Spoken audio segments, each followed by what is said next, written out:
십자가는 로마 제국 시대에서 가장 보기 흉한 이 저주의 형틀이었습니다. 그리고 로마의 유명한 철학자 이 기케로는 로마인이나 또 아니면 자유인이나 십자가라고 하는 그 말 자체를 입에 올리는 것은 가장 혐오스러운 일이다 할 정도로 그 당시에 감히 함부로 십자가라고 하는 말을 입에 담지 않았다고 합니다. 특별히 이제 이 로마 이 제국 시대 때는 이 십자가 이 사용은 로마 제국에 대항하는 이 도전의 이 대가가 어떠한지 이것을 보여주기 위한 이 정치적인 그런 목적으로 많이 사용했다는 것입니다. 역사적으로 유대 독립전쟁이 일어났을 즈음에 수천 명이 십자가 사형을 당했던 적도 있었다고 합니다.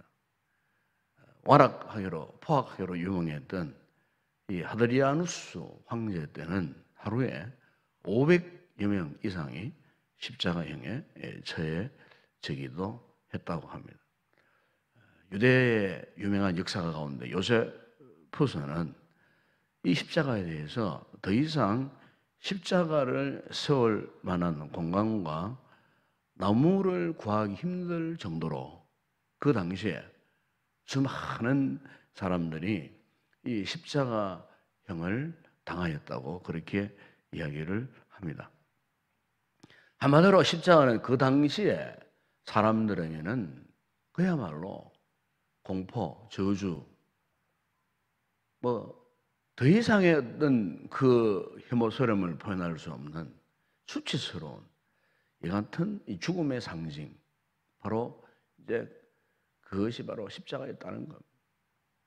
그런데 이제 오늘날에 와서, 현대에 와서 사실 이 십자가가 그렇게만 생각되지 않습니다. 오히려 이 같은 십자가 모형의 액세서리 같은 것들이 얼마나 많이 있는지 모릅니다. 심지어 예수를 믿지 않는 사람들도 십자가 목걸이를 하고 다닐 정도로 유명한 대스타들도 보게 되면은 자주 십자가 목걸이나 십자가의 어떤 모형을 이렇게 귀에 건다든지 목에 건다든지 하는 이런 모습으로 무대에 등장하는 이런 모습들을 우리가 종종 보게 되는 것입니다. 그러니까 2000년 전에 주님이 십자가에 달려 들어가실 때에 그때의 십자가의 의미와 그리고 주님이 십자가에 죽으신 그 이후에 이 십자가의 의미에 대해서는 대전환이 이루어졌다는 사실을 볼 수가 있습니다. 지나간 2000년 그 기독교 역사에 있어서 가장 중요한 복음의 핵심을 말한다면은 바로 십자가입니다. 그래서 오늘 여기 이 본문에도 이 사도 바울이 이 십자가에 대한 메시지를 이제 전하면서 먼저 21절에 보게 되면은 거기에 두 가지 지혜를 말합니다. 하나는 하나님의 지혜요, 하나는 세상 지혜를 말합니다. 그 당시에 이 지혜라고 말할 때 제일 이 지혜라는 이 단어를 좋아했던 사람들은 헬라 사람들입니다. 로마 사람들이었습니다. 왜냐하면 이 로마 그 당시에 로마 사람들, 헬라 사람들은 지금 우리가 이 성경을 사랑하고 이렇게 성경을 사모하고 했던 것처럼 그 당시에 이 로마 이 제국의 이 사람들은 무엇을 그토록 좋아했냐면은 철학을 좋아했습니다. 철학. 이 철학을 이 영어로 필로소피라고 합니다. 필로소피. 이 헬라 말로 분석을 하면은 필로에라고 하는 이 사랑이라는 단어하고 소피아라고 하는 지혜라고 하는 단어를 이제 합쳐 놓은 이 단어가 철학, 필로소피라고 하는 그런 단어였어요. 그러니까 그 당시에 로마 시대에 이 사람들이 이 생각하는 이 지혜는 한마디로 철학적인 사고. 그래서 그 당시에 수많은 철학자들이 최고의 학문은 그 당시에 이 철학이었습니다. 왜? 철학의 가장 중심은 지혜를 말하는 것이었어요. 사도 바울이 한때는 이런 헬라 로마 철학에 탁월했던 사람이었어요. 그래서 그가 그 당시에 이 로마인들이 가장 숭상했던 이 철학을 이야기하면서 오늘 본문에는 그것을 세상의 지혜라고 그렇게 이제 표현하면서 하나님의 지혜와 이 세상의 이 지혜의 이 차별적인 그 내용을 오늘 이 본문에서 이 말씀을 하고 있는데, 하나님의 지혜는 뭐냐?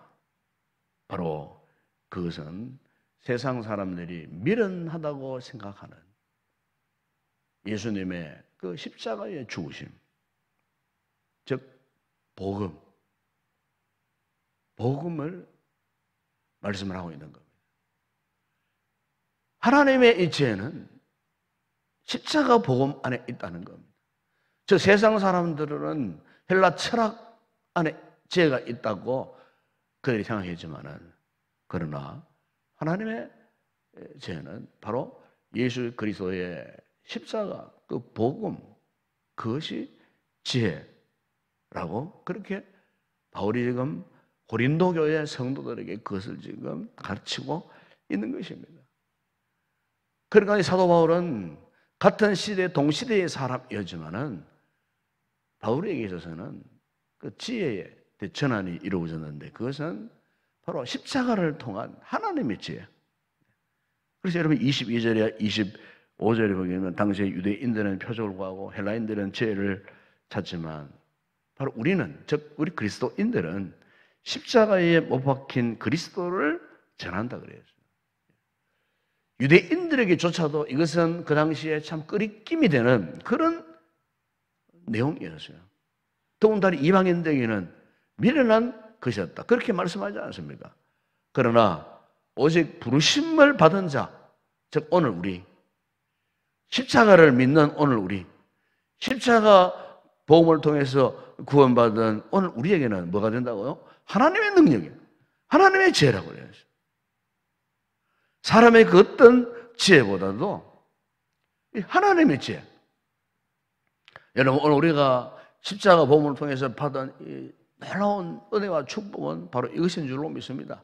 우리에게 하나님의 능력이 주어졌고 하나님의 그 지혜가 주어졌다는 것입니다.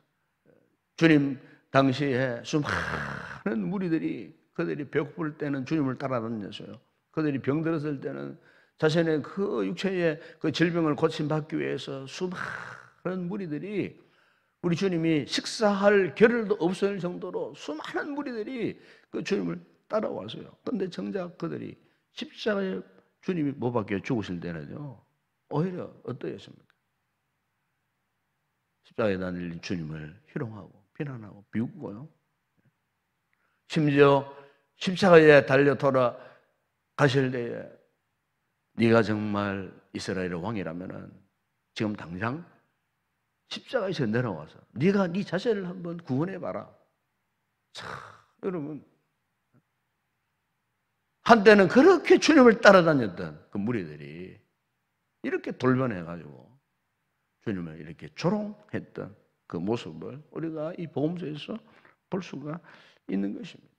우리가 마태복음 25장 52절 보게 되면 예수님이 이제 마지막 참 이렇게 로마 군병들에게 체포되기 직전에 그 무리들이 칼을 들고 몽치를 들고 예수님을 체포하러 왔을 때에 옆에 있던 이 제자 베드로가 분노해가지고 그 제사장의 그 시종의 귀를 잘라버렸어요. 귀를 잘라버렸을 때에 바로 주님께서 이 제자들을 향해서 이렇게 말씀하셨어요. 네 칼을 들어 칼집에 꽂아라. 칼을 가진 자는 다 칼로 망하니라. 그러면서 그 뒤에 하신 이는 말씀하셨어요. 너는 내가 아버지께 구하여 지금 12군단도 되는 천사를 보내시게 할 수 없는 줄 아느냐. 무슨 말입니까? 주님의 능력 같으면은 뭐 로마 군병 중부장하고 어떤 그 로마 군병, 사실 주님이 말씀 한마디만 하면은 하늘에 천군 천사가 나타나갖고 그냥 싹 쓸어버릴 수 있는 그런 힘과 능력이 그분에게 있었다 그 말이에요. 그렇게 위대한 하나님의 능력, 권세를 가지셨던 그분의 능력이 없어서 뭐 십자가에 못 박혀 죽으셨겠느냐? 그렇게 십자가 상에서 철저하게 무능력한 그 길을 선택하셨겠느냐? 아니었다는 겁니다. 주님의 의도는 분명했다는 겁니다. 그래서 사도 바울이 25절에서 이렇게 말씀하지 않습니까? 우리의 어리석음이 사람보다 죄롭고 하나님의 그 약하심이 사람보다 강하니라. 여러분, 우리 기독교 신앙은요, 우리 기독교 신앙은 약한 데에서 강해지는 겁니다. 우리의 주변 삶, 공간, 역사, 수많은 환난, 핍박, 박해, 그 모든 이 상황 가운데서 이상합니다. 우리 기독교 신앙은요, 더 굳셌습니다. 더 강하였습니다. 더 힘이 있었습니다. 초대의 교회가 그러했습니다. 영국의 그 모진 신앙의 박해 시대에 청도교 신앙이 그러했습니다.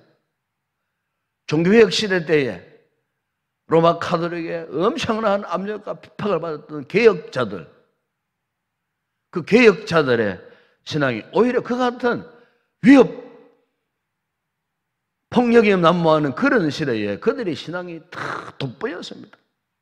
우리 한국 초기 선교 역사 초기도 마찬가지였습니다. 역사적으로, 국가적으로, 민족적으로 암울한 그런 시대에 보세요.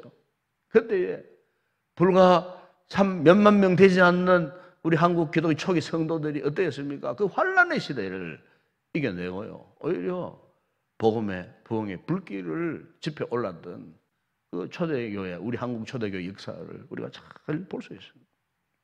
그런데 언제부터인가 기독교가 힘을 잃기 시작했을 때가 언제인 줄 압니까? 자유의 시대가 돌아왔고 핍박의 시대가 돌아왔고 평안의 시대가 돌아왔을 때에 그때부터 점차적으로 세상적으로는 융성하고 부하고 편안한 신앙의 자유를 다 허락하는 그런 시대, 오히려 기독교가 어떻게 했습니까? 쇠퇴했습니다. 근대 근세에 와서 더하였습니다. 기독교가 점점 힘을 잃어버리고 말았습니다. 한 몇 주 전에 영국에서 선교하는 제 친구 선사님이 코로나 때문에 이제 급거 귀국을 해서 한 1년간 이 국내에 머무는 동안에 모임이 있었어요.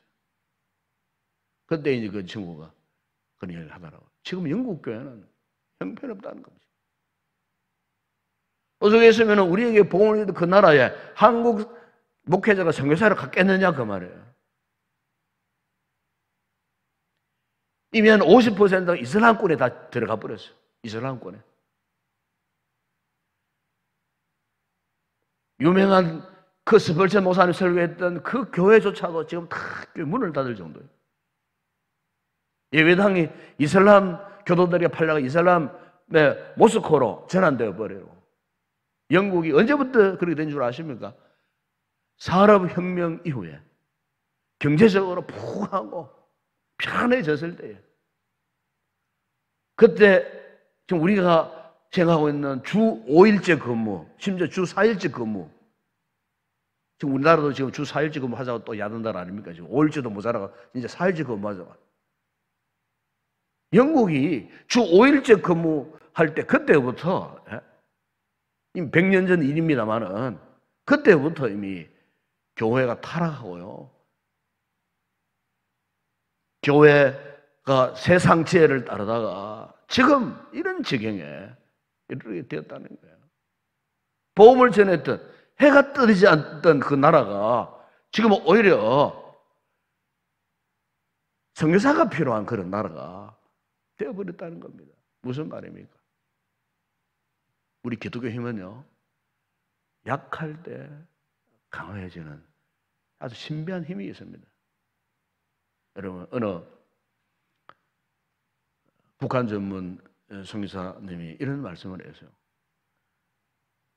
지금 전 세계에서 가장 복음에 강력한 역사가 있는 교회가 어느 교회인 줄 아십니까? 그러면서 그분이 하시는 말씀이 북한 교회입니다. 북한 교회입니다. 사실 지금 북한이 비공식적으로 지하교회 성도들이 약 한 40만 명이 된답니다. 40만 명. 평양 시내만 하나라도 지하교회 성도들이 약 한 6, 7만 명 된다 그래요. 비공식적으로. 근데 보세요. 그렇게 공상 독재가요. 교회를 그렇게 비판을 하고요. 그렇게 모질게 그냥 그 모든 신앙의 뿌리까지 그냥 제거하고 김일성 유일 사상 체제가 그렇게 지금 70, 80년 세월 동안 뿌리 있었지만 여전히 보십시오. 탈북자들의 간증을 들어보세요. 아직까지 그 북한 땅에 지하교회 지금도 그들은 눈물을 뿌리고 생명 걸고 지금도 십자가 복음 붙들고 성경을 읽고 눈물로 찬송을 부르고요. 지금도 평양 시내 지하에 모처에 곳곳에 있다는 겁니다. 그 탈북자들의 간증들이에요. 세상제로 말하면은 아예 기독교가 존재 자체가 사라져야 할 그런 상황 아니겠어요? 그렇게 세상적으로 강력한 핍박에 그 험악한 그 사회 속에 어떻게 그 신앙의 뿌리를 내릴 수 있었겠느냐 그 말이에요. 그런데 보십시오.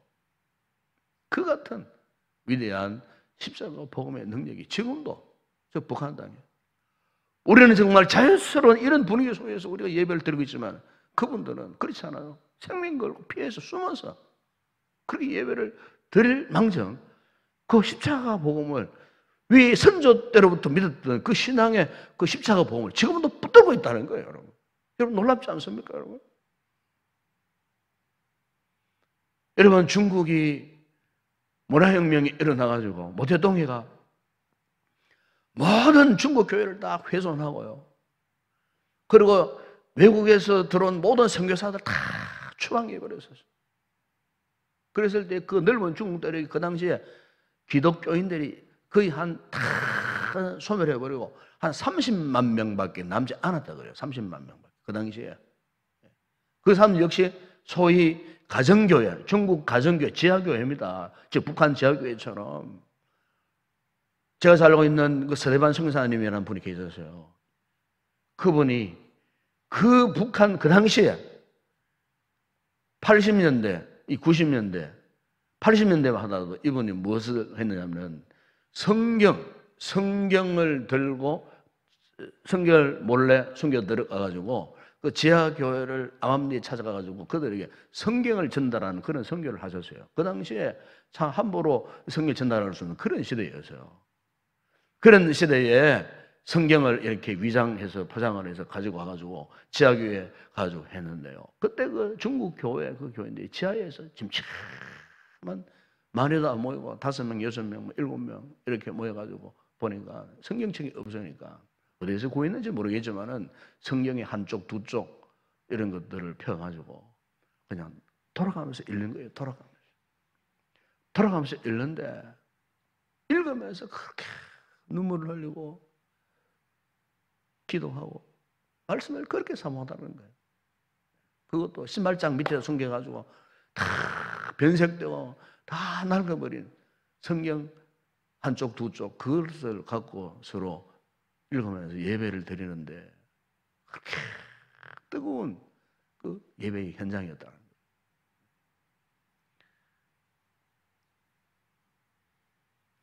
사랑 여러분, 오늘 우리는 얼마나 좀 편안한 안락한 이런 상황에서 우리가 믿음 생활을 하고 있습니다. 어쩌면 그것 때문에 지금 우리가 지극히 지금 약해져 있는지도 모릅니다. 십자가 복음은 약한 데서 강함의 역사를 창출하는 하나님의 능력입니다. 오늘 본문에 바울이 그것을 우리에게 지금 말씀하고 있는 것입니다. 유명한 영국의 신학자였던 사무엘 리드포드가 한 말 가운데 이런 말이 있습니다. 새는 날개가 무겁지만 그 날개 때문에 먼 곳까지 날아갈 수 있으며 배는 돛이 무겁지만 그 돛 때문에 먼 바다까지 항해할 수 있다. 우리 그리스도인들에게 있어서는 십자가는 무겁지만 그 십자가 때문에 성도는 천국을 향해 더욱 힘있게 전진할 수 있다. 참 귀한 고백이 안 될 수가 없습니다. 여러분 그렇지 않겠습니까? 오늘 우리의 이 존재 자체, 가치, 목적은 오직 십자가, 복음이 저주요, 수치요, 조롱이요, 형벌의 상징이었던 그 십자가가 세상 사람 눈에는 미련한 것으로 연약함으로 보였지만 그러나 그 십자가가 오늘 우리에게 하나님의 능력, 복음의 능력이 되었기에 오늘 우리가 오늘까지 이 믿음을 지켜가고 있는 줄로 믿습니다. 주님의 십자가 이 복음 앞에 여러분 오늘 우리의 삶을 다시 한번 돌아볼 수 있기를 바랍니다. 참 우리가 이 코로나 상황 속에 이 시대 속에 모든 상황이 힘들고 어렵지만 이 같은 연약함 속에서 십자가 복음은 우리에게 하나님의 능력을 제공해 주시는 것입니다.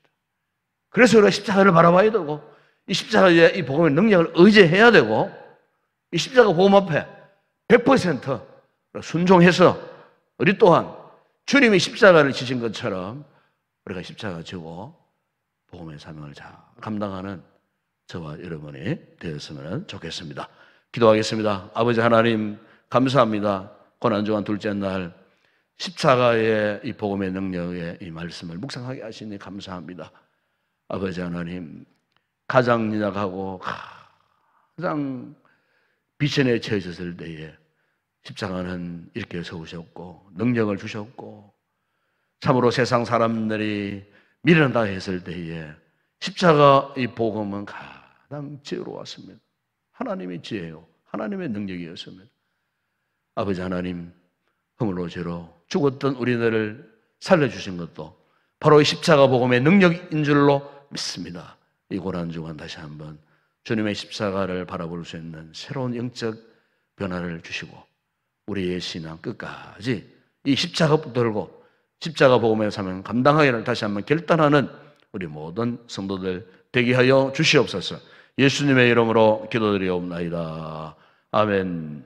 지금은 우리 주 예수 그리스도의 은혜와 하나님 우리 아버지의 무한하신 사랑하심과 성령의 위로와 교통과 충만하신 은혜가 십자가 이 복음의 능력 의지하여 하나님의 지혜로 이 세상 어떤 험악한 상황 가운데서도 승리하며 복음의 정인되는 삶을 살기로 결단하고 돌아가는 우리 모든 성도들 가운데 우리 교회 위에 이제와 영원토록 함께 있을지어다. 아멘.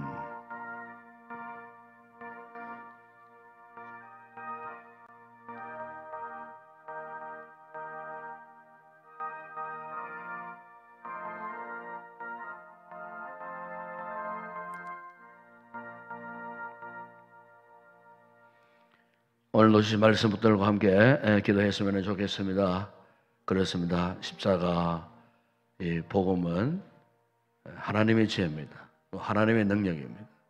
우리 험악한 이 시대 속에 우리가 무슨 힘으로 이 시대를 이겨내고 우리가 그리스도인다운 이런 삶을 살 수 있겠습니까?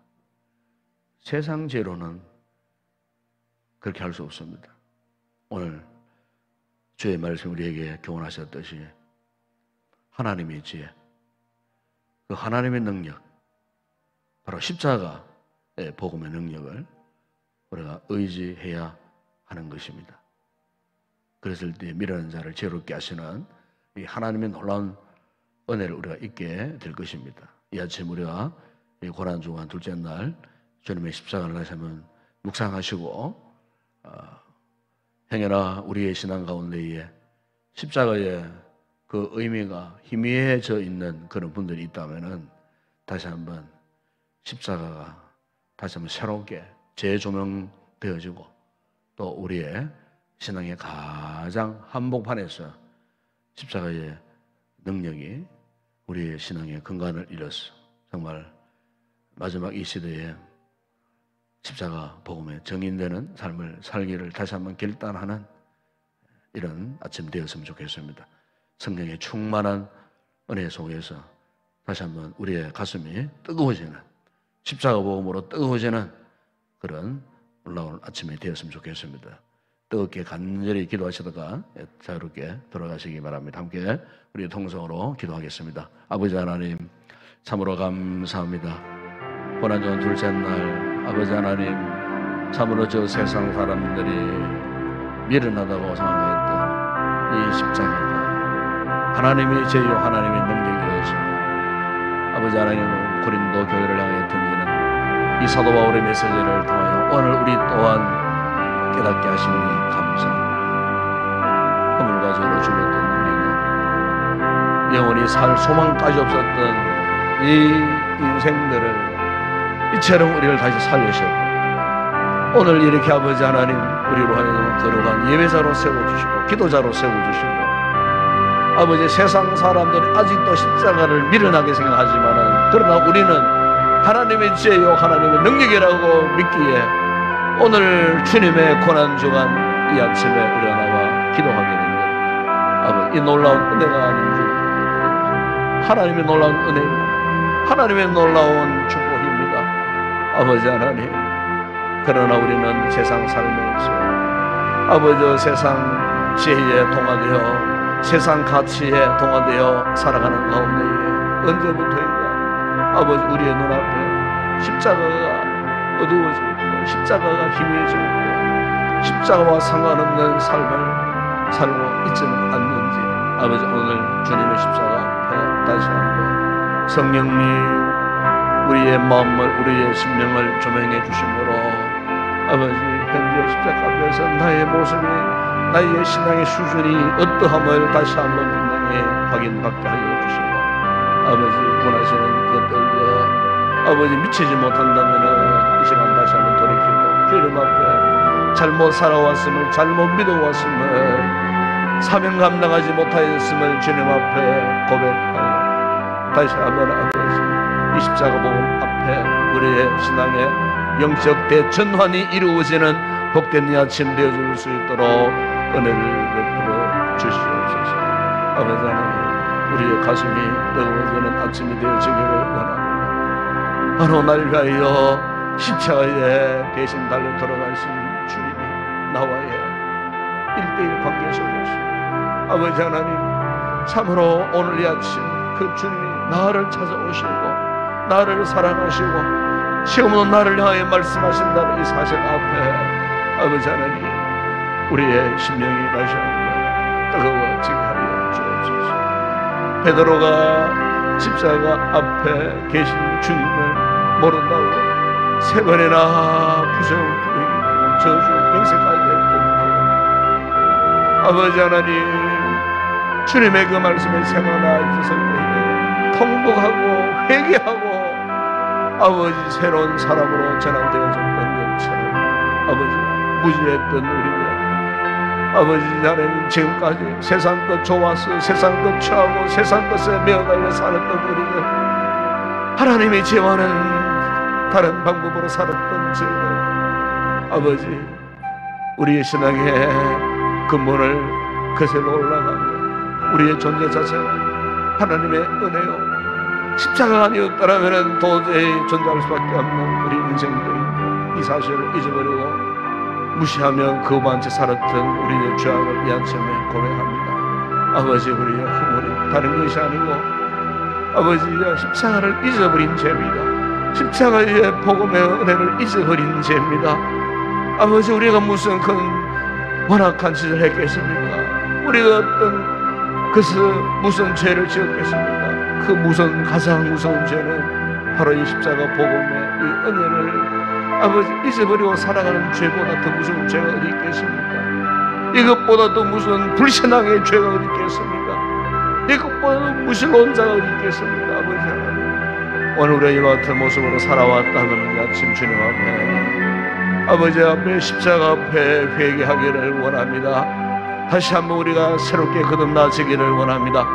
인식의 전환, 우리의 의식의 전환, 삶의 자세의 대전환이 이루어지기를 원합니다.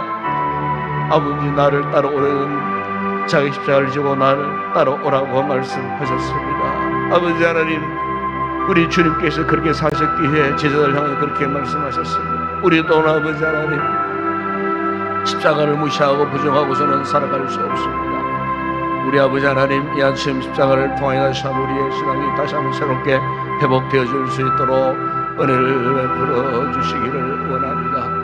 하나님의 지혜로 살게 하시고 십자가 복음의 능력으로 살게 하시고 이제 우리 남은 생에 오직 주의 십자가 복음 전하는 사명자로서 살게 하여 주시기를 아버지 하나님 원합니다. 아직도 우리의 주변에는 이 십자가 복음을 알지 못하여 세상 지혜로 살아가는 자들이, 멸망길로 가는 자들이 얼마나 많이 있는지 모릅니다. 그들 가운데는 우리의 부모도 있고 우리의 형제도 있고 우리의 친척도 있고 우리의 친구 가운데도 그런 자들이 얼마나 많이 있는지 모릅니다. 아버지 하나님, 나 혼자만 십자가 못 믿고 구원받고 천국 가는 것 결코 하나님의 뜻이 아닌 줄로 믿습니다. 우리 주변을 눌러보게 되면 십자가 복음을 알지 못하여 지금도 지옥의 멸망길로 가고 있는 불쌍한 영혼들 얼마나 많이 있는지 모릅니다. 아버지 하나님, 일찍이 구원받아 우리가 그것을 무시해버린다면 이것보다 더 큰 변망덕의 모습이 아닌 것이 없는 줄로 믿습니다. 아버지 하나님, 오늘 이 아침 우리가 다시 한번 우리의 신앙을 십자가 복음 앞에 조명하여 보게 하여 주시고 진정한 그리스도인으로서 아버지 하나님의 지혜를 구하고 하나님의 능력을 구하고 다시 한번 복음을 위하여 살겠노라고 다짐하고 돌아가는 귀한 우리 성도들 되게 하여 주시옵소서. 성령께서 이 시간 우리의 기도 가운데 충만하게 임재하여 주시옵소서. 아버지, 우리의 마음을 뜨겁게 하여 주시옵소서.